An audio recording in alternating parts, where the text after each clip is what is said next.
Thank you all for checking out this week's episode. Once again, I'm John.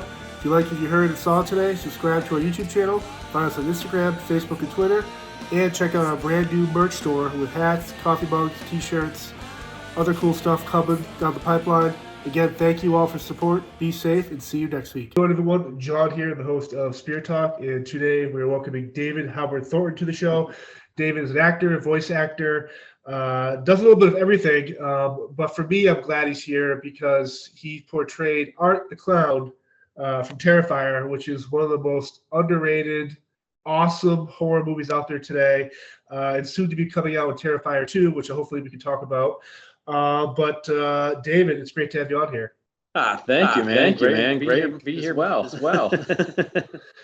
So I know, obviously, in your world with the entertainment side, the pandemic and stuff affected stuff. But I've noticed as the conventions open up, which are amazing gatherings of celebrities and all these fans that appreciate the works of these celebrities, you seem to be having a ball out there. And so your first convention out there after the pandemic, how much of a relief, how much of excitement was that for you? Because seeing people in your costumes or just having a great time. Oh, it's been great. I was so glad to finally go back to conventions again last summer.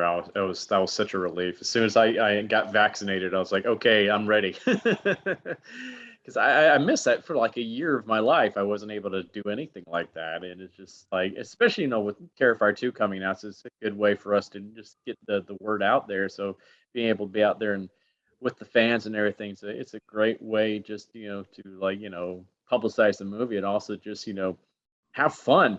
It's just I've missed all that kind of human contact during all this craziness. I'm just so glad it's basically over now. Hopefully, knock on wood. Yes, if there's not a world war coming. Yeah, no kidding. One of the things I love the fact is, like, at what point did you realize that Art the Clown, people would start dressing up as him? Like, when did you know? Because it seems like, especially the horror genre, there's always these attempts to create these new characters or stories or lore, and there's a lot of failures out there, and I love the failures too, but it seemed like Terrifier hit the perfect blend of throwback to like the comedy horror, like Child's Play or Nightmare on Elm Street, with the gore and the side comments. But for you, the moment this hit home to you, like, man, we're making a sequel, like people are dressing up, like, what was that like for you? Oh, that was awesome. Yeah, I think it was like at our very first convention we did back in 2018, shortly after the movie came out. We actually had people already cosplaying as Art then, and there are already vendors that had some kind of artwork and stuff like that they were selling of art too. And I was like, this is insane. I mean, we hadn't even released on Netflix at that point. So I was like, this is crazy. I think we have something here.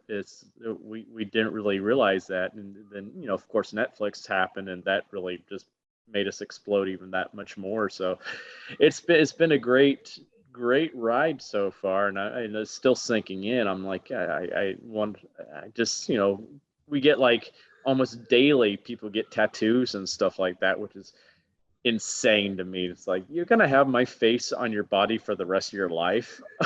Are you sure you want that? You must really love this character then, It's for you, though, to stand next to, say, Kane Hodder or C.J. Graham or Robin Englund, and you join the pantheon of these type of characters. Now you're up there, too. And it's like, again, to be part of a character that's so unique, that's very different, what's out there, it's got to be so cool for you. It's been pretty awesome. That's been pretty surreal, especially, being able to make friends with those guys that you named. It's just like, that's something I never imagined in all my life I would ever experience. It's like, yeah, I'm like first name basis with like, CJ and Kane and Bill Moseley and all those guys. I mean, because we see each other at conventions all the time, so we've kind of gotten to be friends and stuff like that through all this. And it's just like that mutual respect that you see, among the horror actors as well. It's like, that's one of the things I was a little bit worried about when we first came into this. I was afraid they're all going to be looking down their noses at, us, going like, who the heck do these like low budget independent film guys think they are and stuff like that. But it's the opposite. They were just very welcoming. It's like, yeah, welcome. That's been pretty cool. It seems like that way is. I mean, Kid Harris, he kind of did that Victor Crowley Hatchet series, which is the same type of low budget, high production value. It's very interesting to see you kind of almost spearheaded that transition into creating really awesome movies and characters with a limited budget, but the Yeah. fans seem so receptive to it. It is really cool. Yeah, it's just it's we made Terrifier 1 on like less than like $50,000, and that's unheard of in this day and age where you can actually have a successful movie with that kind of budget. It's like, I mean, I don't Right. even think they made the first Texas Chainsaw Massacre back in the 70s for that budget. So it's just like they had a bigger budget than we did. So, and that's even not even counting for inflation. So like that's insane. So it just shows the talent of the crew and the cast that we had and the love that we had for this, that we were able to accomplish what we did. For you, the conventions on the networking side, whether it's a makeup artist or director or another actor, is it conducive environment where you guys are like, man, I'd love to do a movie with you, or I know you just recently posted a picture with you and Greg, the iconic award-winning makeup artist. Hmm. Uh, but when you meet people like that, you build those relationships, like you said, it's got to be very rewarding that not only do they appreciate my work, but they want to do something with me or vice versa. Yeah. It's got to be super unique. Oh, that has been pretty cool. It's just like it's like we have people that want to be involved in the Terrifier movies that are part of the the horror pantheon of gods, as I would say, which is pretty sweet. We're just like, yeah, we would love you to be in it, but we don't have a part that is necessarily right for you right now that's worthy of you. It's like that's pretty cool. And because of this, I've been able to work on another project called Stream with a lot of the Terrifier 2 team. Fuzz and Lynn Skies are producing and Oh, nice. directing that one, and we have a lot of the horror alumni in this. I mean, we have like Dee Wallace, Jeffrey Combs, Danielle Harris, Felissa Rose, Dave Sheridan, Tony Todd, Terry Alexander, etc. Oh, So wow. it's been mind blowing, and this is crazy. I like these. They're the people I grew up watching in movies. Now I get to actually work with them. They're my colleagues now, which is unbelievable. Now, hearing you talk, obviously you're very prolific in the voice acting too, but to play Art, he's a silent character. Yeah. For getting into that role, the slapstick behavior of it, like what was your basis of that character, the physical comedy? Like, for me, it plays like it's a silent film with like a slasher. It's very unique how you're able to, without opening your voice once, create this character that you know what he's thinking or saying, but he doesn't say it just based on his action. So how much fun was it for you to kind of do that? Oh yeah, that was a lot of fun. I also think it's just ironic. It's like that's what I do. It's Right. like I do over 200 character voices, and this is what I'm known for, is being silent. So I'm like, go figure. But it's been a lot of fun because I had a lifelong love of silent comedy. I am my parents and grandparents gave me a great education on those films back in the day, and like my aunt gifted me this great gift back in the day where she gave me a box set of the Mr. Bean videos, and Oh, that's right when I started getting into acting back when I was a teenager. And so I would just watch those over and over and over and over and over and over, and that's how I learned. I was like, I love that style of comedy, and that's what I wanted to bring to Art. So because Mike Gianelli, the original Art, did a little bit of that, but I wanted to bring more of that aspect of the character to him because I think that would separate him more from all these other horror icons that are out there. Is like that he has that kind of evil Harpo Marx type of nature to him, which is kind of yes. fun. It was also interesting too about the character is the color scheme. It's very simple, black and white, but how it was done with the face makeup and just his actual costume, so simple yet so effective, and nothing out there like that. And I love the color, like the juxtaposition of the white with the blood from all the victims and the violence in the movie. It kind of created this very surreal, like visual aspect of this character. Oh yeah. It showed the blood shows up so much better because of it. You just see him like progressively get bloodier and bloodier throughout the whole entire film, which I love. It's just like, it gets very cold and sticky, but that's all, Damien's idea right there. He designed art to be the antithesis of Pennywise. He was the polar opposite of Pennywise. Well, Pennywise has hair, art is bald. Pennywise is loud and boisterous and cracks jokes. Art is completely silent. Pennywise is very colorful. Art is black and white. I love that.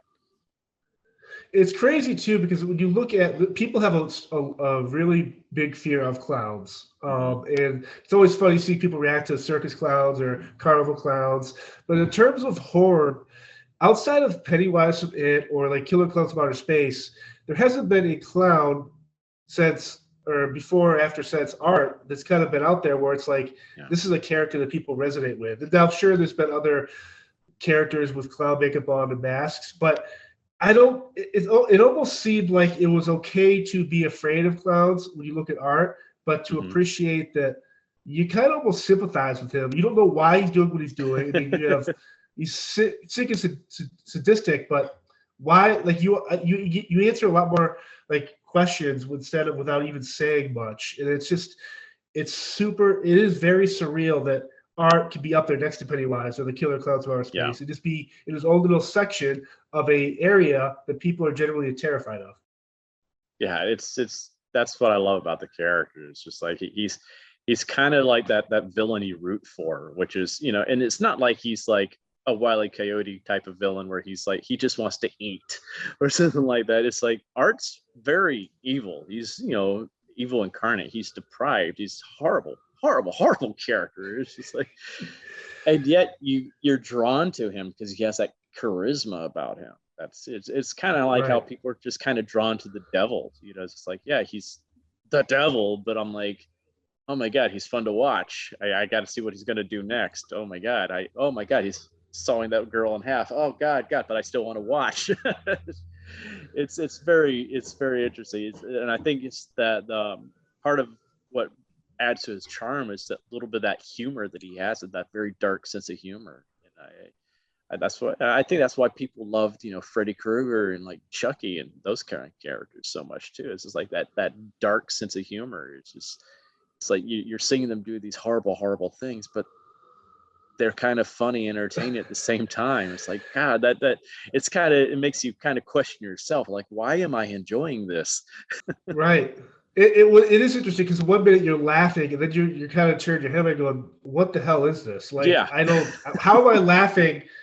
And then here I am just kind of, oh God, you are sawing this person in half. Yeah. That particular stunt I thought was such a good throwback. And you mentioned Robert Englund and the bathtub scene in Nightmare on Elm Street, where super violent, blood everywhere, but the actual gag itself is so funny and creative. And so when it comes to a scene like that, and you see the script, or even go back a little bit further, when you see the script for Art, are these type of set pieces in the original script, or is this something you and David are like, you know what, maybe Art can do this or that?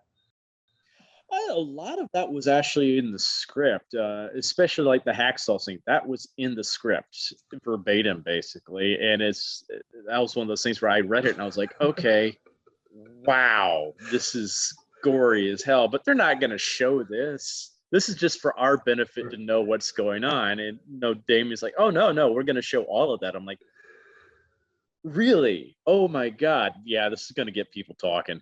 This because so much horror now shies away from that kind of stuff. They're too worried about offending people, and I'm like, that's what you should be doing. Is like, horror is supposed to push the envelope of what is acceptable. It's like, because in a way it's turning a mirror on society in itself. It's like showing our dark nature, and we're confronting that, and so it's kind of good we kind of show that kind of stuff. It's horrible as it is.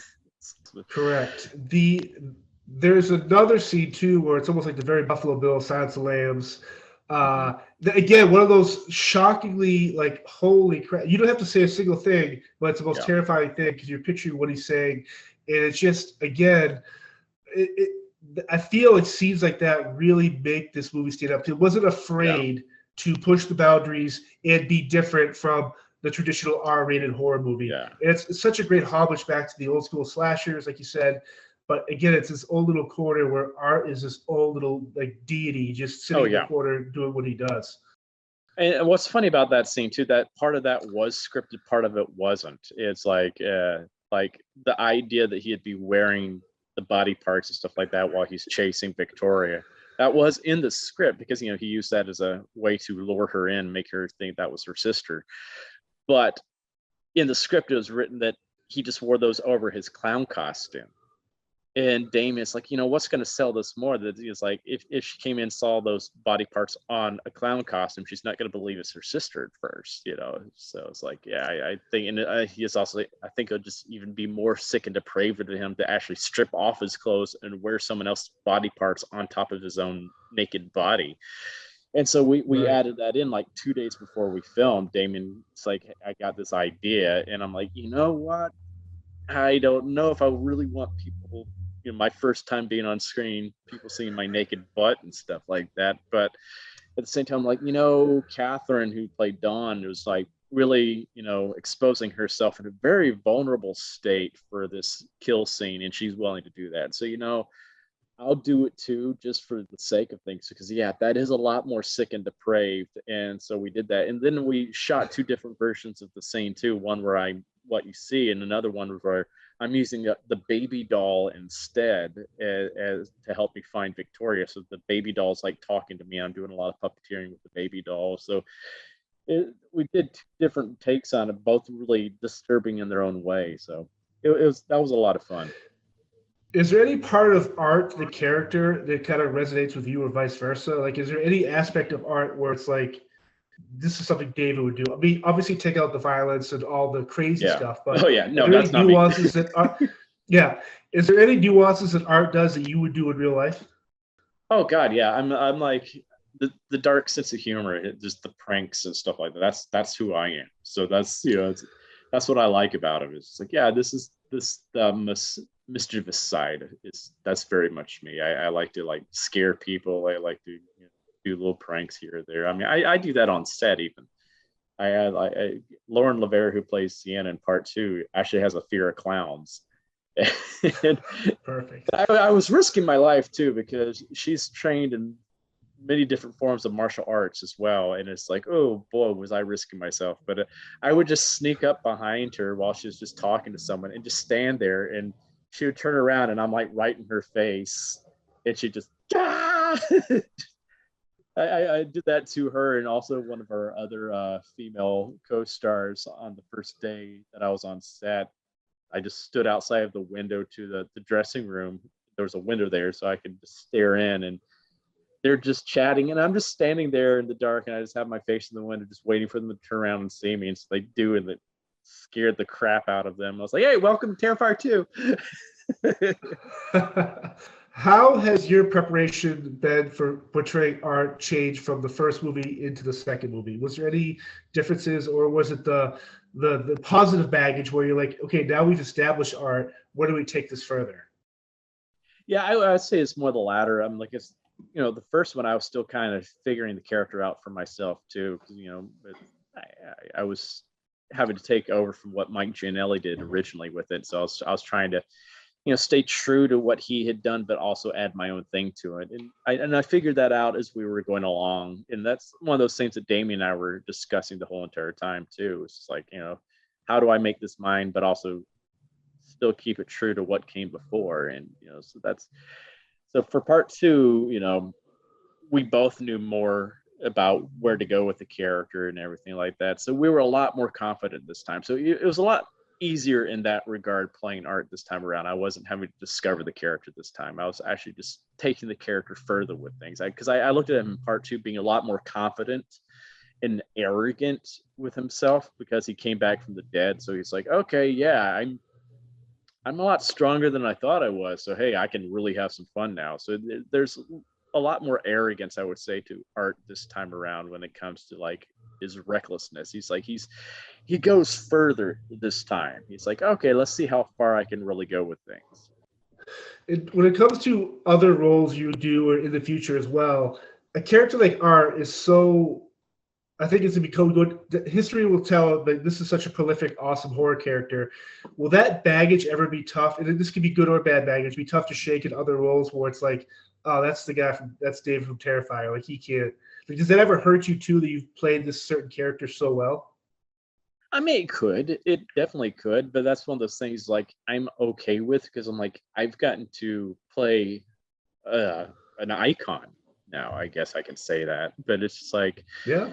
that's something so many actors would give their teeth for. It's like Correct. be able to play a character like so. I consider myself to be very fortunate, but at the same time, I'm lucky in a way because you don't see my actual face as art. That's all makeup. So that's one of those things where I can play other characters. I think Doug Jones has walked that line very well Yes. because he is that character guy, but he's played so many different characters, and people don't even know who Doug Jones is without realizing they actually do know who Doug Jones is, and that's Yeah. what's been brilliant about his career path, and that's kind of the trajectory I would like to go on too. It's like I like that because he also has his own anonymity in his own personal life because of Yes. that, which is really nice. He doesn't have to have the paparazzi hounding him all the time, digging the dumpsters, seeing what he ate at a restaurant and selling it on eBay type of stuff going on.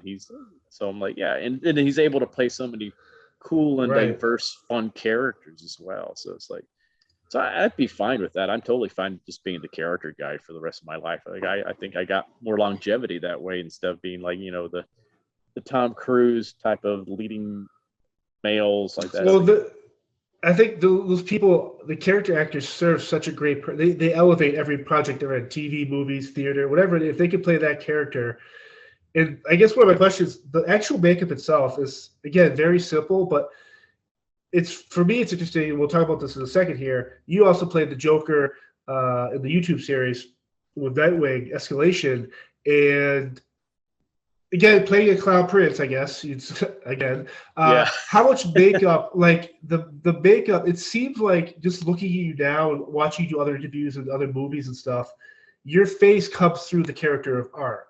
So like, how much are you? Is this going to change in the sequel? Are you going to keep the same type of thing? 'Cause I love the idea that yeah, it's you behind there, but the makeup is done so well that it still lets you do your type of face and your mannerisms and stuff like that.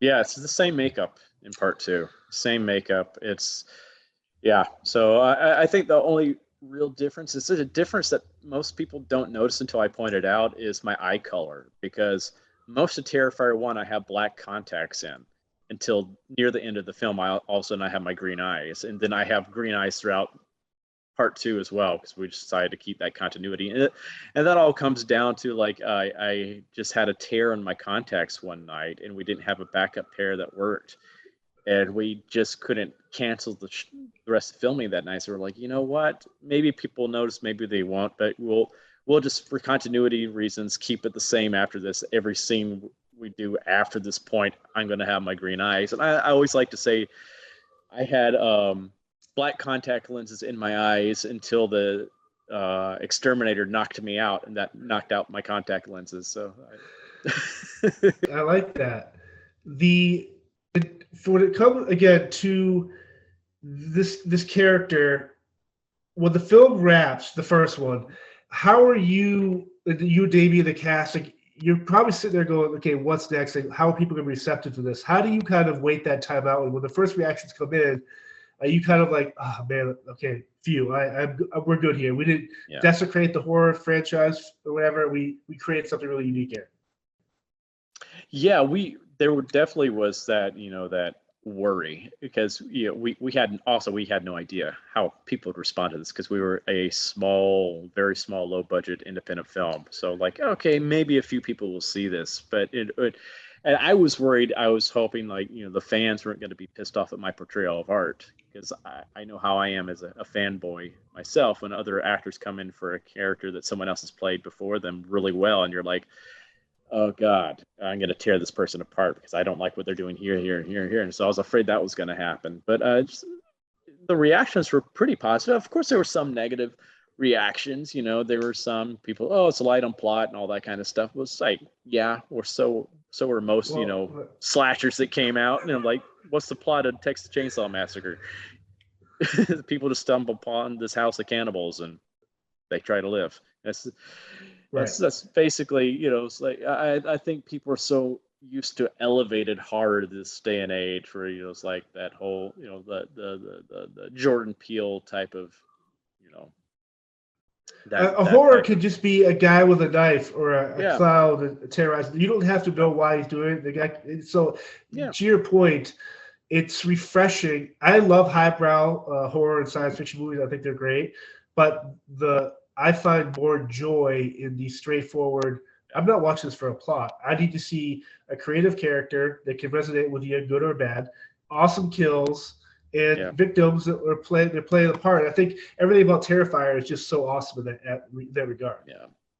Yeah, that's what to me. It's just a giant cat and mouse game, and I love that kind of stuff. Sometimes I just want to watch that, but it's like also people don't realize also there's a different layer to Terrifier, and it wasn't a direct reference or anything like that. I don't even think Damien even considered it, but it was like it kind of mirrors one of the most beloved graphic novels in a lot of ways. The Killing Joke is that whole premise of how one person can have a very, very bad day, and it reduces them to being an insane homicidal killer, a psychopath. And that's really what it is. The whole movie is a flashback to what made Victoria go crazy and kill this newscaster. She had a very bad day. So to kind of change up, when you go into portraying the actual Joker himself in the YouTube series, Nightwing Escalation, again, another character that has this incredible history of iconic performances, from Jack Nicholson to Heath Ledger to whoever, Mark Hamill portraying the voice, all these characters. Now you do your own thing, and again, maybe it's you, but you portray him differently than all of them. Mm-hmm. But is there a fear for you to portray a character that people are so familiar with? Oh God, especially Joker. I mean, he's my favorite villain of all time, so I'm very guarded about his portrayal, how other people portray him, and I've never been happy with a lot of the cinematic portrayals of him, live action portrayals. It's like I mean, I loved Heath Ledger's character, like what he brought, that he went totally just as an actor, he lost himself in the role, but that was not the Joker of the comic book.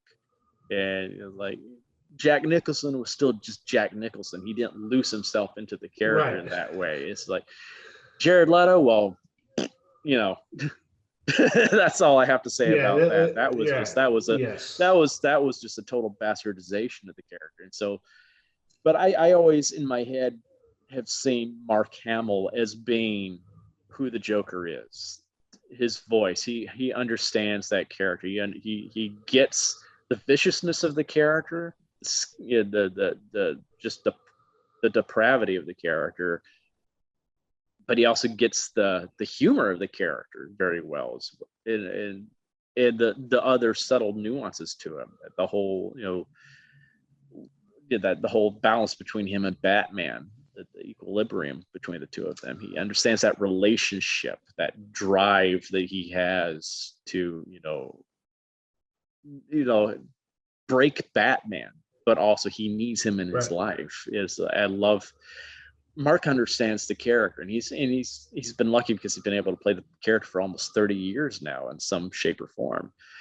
And so when I portrayed Joker, that's who I heavily based him on, was Mark's portrayal, because to me, not having a little bit of Hamilisms in Joker, it's not like hearing Bugs Bunny with a Bronx accent. It's just like, it doesn't seem right. It's just like Mark is the definitive version of the character, in my opinion. And so I wanted to bring some of that to him, but also do my own thing with it as well. And so I kind of also took a lot from Cesar Romero, because I thought he did a great job with the character as well, because he was very true to the character at that time of the comic books. I would say Cesar Romero is the best live action version of Joker. In terms of where the character was in the comics at the time. You mentioned the killing joke, and the graphic novel is so amazing. It's violent, visceral, but I think the problem with Hollywood is that because the Joker is so iconic, that the idea of making a true R-rated Joker movie, they're thinking more money over sense, I would think, because it is such a every kid at Halloween, you see a 3-year-old kid at Halloween trick or treat dressed as Joker, guy or girl, or Harley Quinn next to him, and so to do that role, it's going to take that person to just, hey, we're making this Joker movie the way it should be made.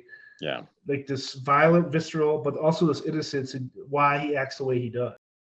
Yeah. Oh, that's something I would love to do with him, is really do a dark, bloody version of Joker. And it's like, especially the version I would love to do is, because I just love the story they told with it, was the whole story arc of the death of the family, not death in the family where he killed Robin, but the other one where it's the version where you've seen it where he had sliced off his face and had stapled it back on, but that's not the whole part of it. It's the whole story where he kidnapped the whole entire Bat family because he saw them as weakening Batman, that he was not who he used to be, and it's like, no, you need to be who you were, because I need you.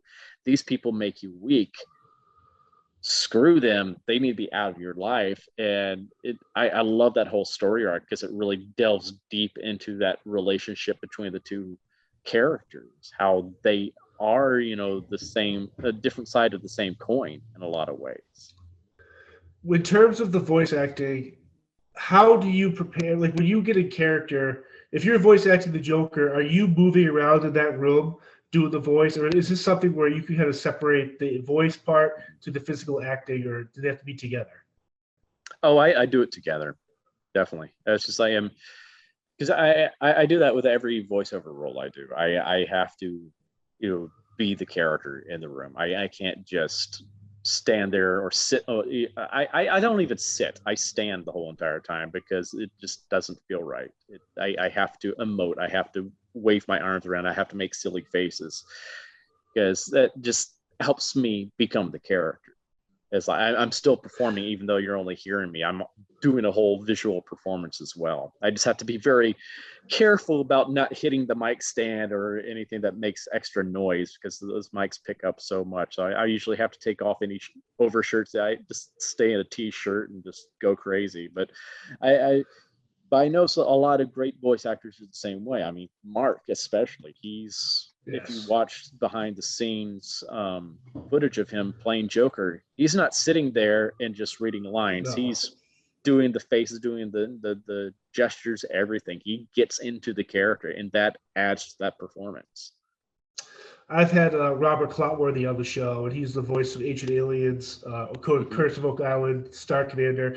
And again, like you, I was just blown away by the fact that, you play a character, but you have to get into character. And you just can't roll out of bed and, like, I have to do what I do for this position or this role.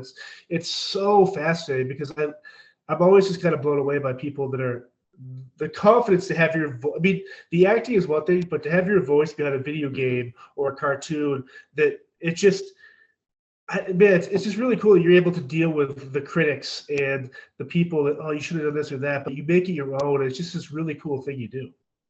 No, it's fun. It's a lot of hard work too. It's just like people don't realize it. It's grueling. I usually leave voiceover sessions just hoarse because I just for hours I'm just doing stuff like that, and it's like, especially when I have to do like fight scenes. Oh, those are hard because just having to do, especially for video games, because you're having to do so many different types of just actions, and you don't think of that kind of stuff when you're playing the games, when you're hearing the impact sounds of the punches and stuff like that. But yeah, you have to sit there and do like low impact, medium impact, hard impact, or like when you're getting hit, low, medium, hard, and you're doing different variations of those and different attacks. You're like, it's crazy. And it's like, if you didn't know what was going on and you're just hearing all these all that kind of stuff. You're like, what's this, a porno being made, or Right. what is going Terrifier on? too. Oh Yeah. yeah, it's hard. I'm usually sweating profusely by the end of those kind of sessions, because it's because I'm also doing punches and stuff like that too, just so I can get that extra oomph. Even when I used to take Taekwondo back in the day, you had to, while you're doing the punch, you had to do the all those kind of sounds too. Is just, it helps with the energy, and Right. that's what it's. We look insane doing this kind of stuff, but at least it comes out well. Well, it's like as a kid, for me growing up as a kid, I'd always play all the video games. And I still do, obviously, but you almost take for granted. You're like, oh, the art's there. You see the visual, but you don't realize the people that are playing these characters from Call of Duty or Dead House or Resident Evil. Like these people are literally being motion captured and talking this whole time, Yeah. creating these stories. And it'd be really cool to see like someone filming you while it almost have released that video too, where it's like now you see what this movie really looks like behind the scenes.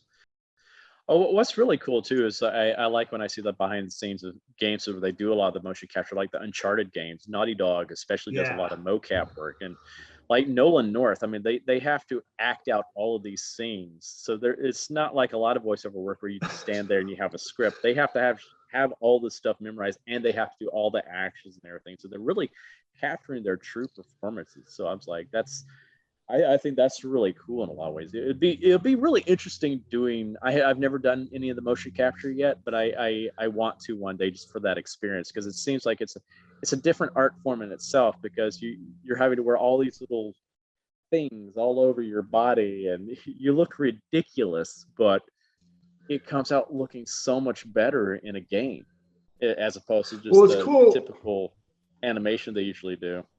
Because Mortal Kombat, the last couple of releases, have been bringing back iconic characters like Stallone, Rambo, Terminator, some of these other famous characters of the franchises, Spawn.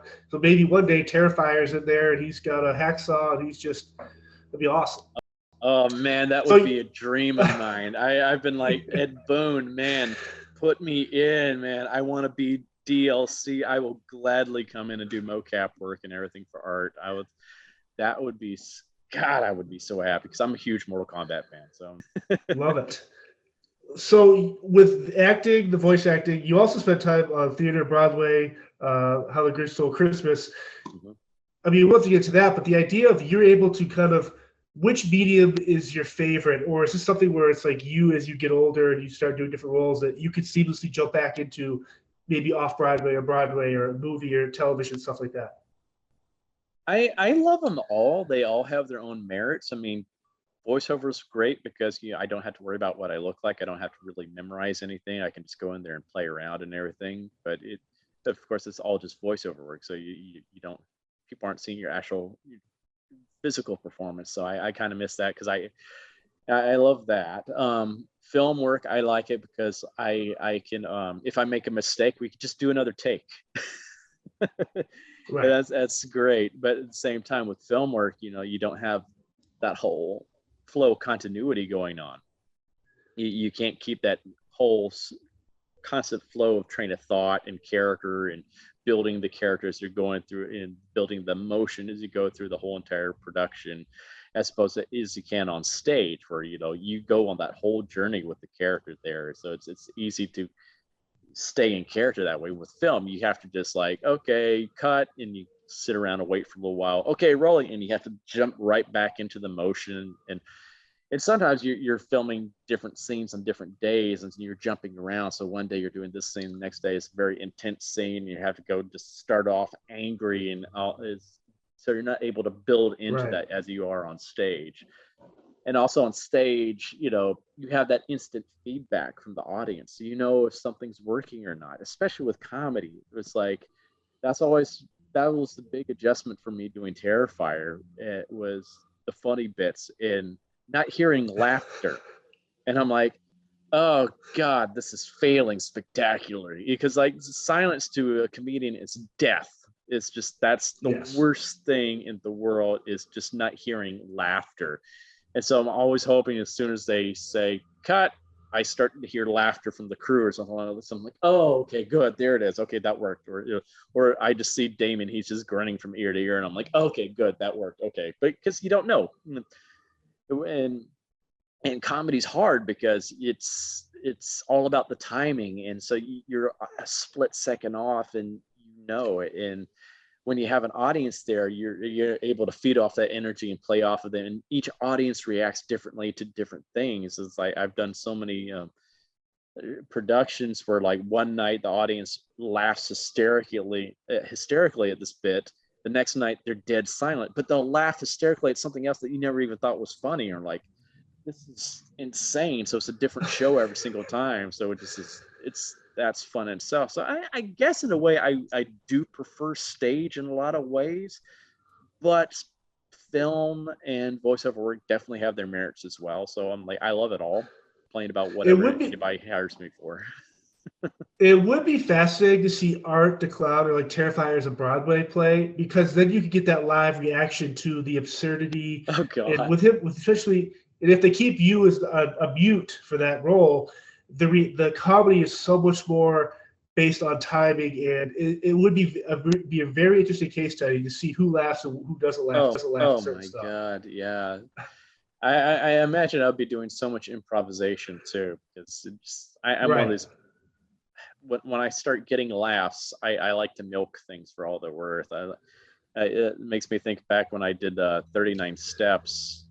I did that show twice, but there's this one scene in it where I played like over 30 characters in the show. There's this one scene with these two old Scottish guys that are politicians running a whole political event and stuff like that. And it's supposed to be a very, not really short scene, but a short-ish scene. And it ended up being like a 15-20 minute long scene on nights, because like the other guy playing the other clown and we played the two clowns in the show.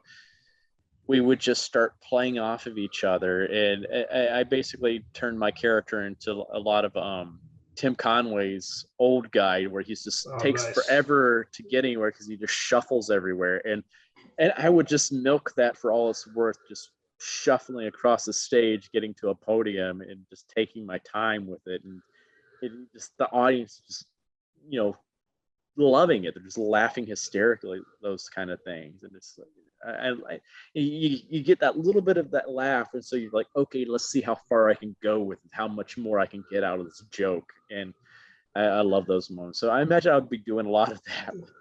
I almost picture like if almost like Gallagher, the comedian, where everyone in the front row has like the tarps on, you got like the fake blood for your art and all this stuff. It'd be really unique to that. That's so funny you mentioned Gallagher, though, because I don't know if y'all can see this, but I have this scar on both sides of my arm. Oh yeah, I see that. Back when I was 15 years old, Gallagher came to my hometown, and he called me on stage to help him do the Sledge-O-Matic routine. And I was going around, and I was hamming it up, because I was just being a clown, and I slipped and fell and broke my arm on stage. Jeez.